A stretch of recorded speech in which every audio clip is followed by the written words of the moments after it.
Alors, il est vrai que la sagesse populaire, c'est bien que nous récoltons quelquefois ce que nous avons semé. Ça, c'est notre responsabilité qui est dite. Mais eux vont beaucoup plus loin. Ce n'est pas tu récoltes ce que tu as semé. Il est sûr que si tout à l'heure, ayant bu 3 bouteilles ou 4 ou 5 à déjeuner, parce qu'ils ont été très généreux avec moi, je me tue sur la route en voiture, je voudrais dire que je récolte ce que j'ai semé. Mais ce ne sera pas Dieu qui me l'envoie. On est d'accord? Ça, c'était les explications des amis, je n'ai pas besoin d'en dire plus. Là où le livre de Job a fait une avancée absolument extraordinaire, c'est que nous allons voir donc Job dans sa douleur, du creux de sa douleur, et en même temps de sa conscience que Dieu est juste, de sa foi que Dieu est juste, que Dieu entend, et de la certitude de son innocence, puisqu'on nous a campé un personnage parfait. Nous allons voir Job cheminer, c'est-à-dire Israël, faire son chemin dans ce problème qui est encore le nôtre. Et alors là, c'est absolument époustouflant, le cheminement de Job. Alors, je vais évidemment faire très vite cet après-midi. Ce que j'ai prévu, sur la feuille que je vous laisse, il y a très très peu de choses, forcément, je voulais me tenir à recto verso. Mais je peux laisser à Marie de Gries, puisque c'est elle qui est fautive de cet après-midi, en tout cas c'est elle qui a pris le risque de me mettre à mail. Voilà. Je peux laisser la photocopie du déroulement du cheminement de Job, dont j'ai fait un recto verso, où on voit les étapes de sa pensée. Car c'est un cheminement qui va prendre des chapitres et des chapitres. C'est très intéressant de voir, c'est vraiment le débat qui nous habite. C'est quoi la justice de Dieu? Ça nous irait pas mal qu'ils punissent les méchants et qu'ils récompensent les bons, tant qu'on croit qu'on est bon. À mon âge, on ne croit plus qu'on est bon. Il m'est arrivé une expérience, peut-être c'est une bonne base de réflexion.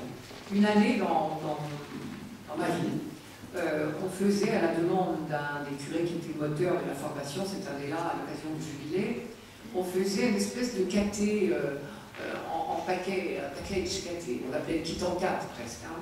C'est-à-dire un caté en 10 leçons sur tous les sujets qui fâchent, en gros. Il y avait tout, il y avait évidemment la prière, mais il y avait surtout le péché, le pardon, bien sûr.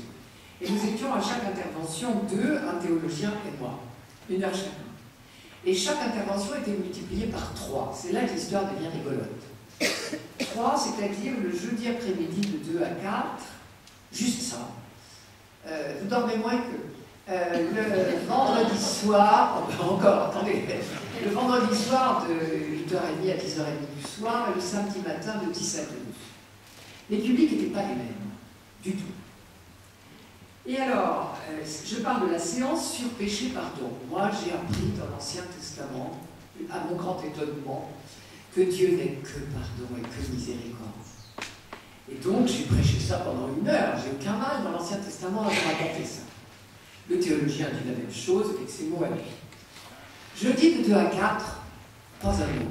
Peut-être qu'ils dorment tous. Il y avait 150 personnes chaque fois quand même, hein, mais bon, ils dormaient peut-être tous, et ça ne bouge pas. Vendredi soir, un public extrêmement jeune, et comme on dit chez nous, plutôt la boule à zéro.